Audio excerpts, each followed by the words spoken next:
RAB বিলুপ্তি বা নাম পরিবর্তন হবে কিনা এই সিদ্ধান্ত সরকারের।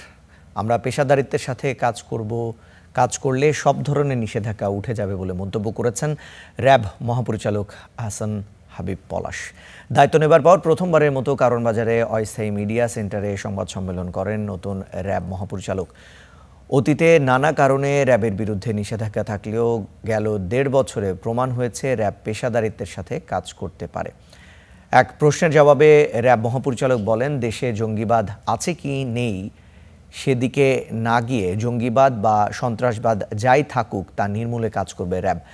চরমপন্থী এবং জলদস্যুদের ব্যাপারেও কাজ চলছে। কিশোর গ্যাং ভয়ানক অবস্থা ধারণ করেছে দাবি করে তিনি বলেন, এর পেছনে গডফাদারদের বিরুদ্ধেও ব্যবস্থা নেওয়া হবে। ক্রসফায়ারের কারণে র‍্যাবের সদস্যদের বিরুদ্ধে ট্রাইব্যুনালে মামলা চলছে। তারা চাইলে র‍্যাব সব ধরনের সাহায্য করতে প্রস্তুত বলেও জানান র‍্যাব কর্মকর্তা।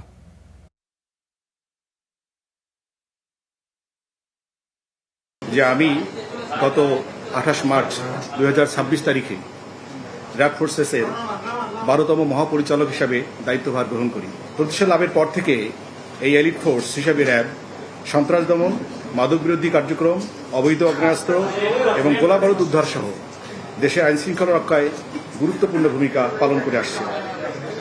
আপনারা জেনে আনন্দিত হবেন যে গত ৯০ দিনে র‍্যাব ফোর্সেস দেশের বিভিন্ন স্থানে অভিযান পরিচালনা করে ৩৩১টি অস্ত্র উদ্ধার এবং এতদ সংক্রান্তে ১০৪ জন অভিযুক্তকে গ্রেফতার করেছে।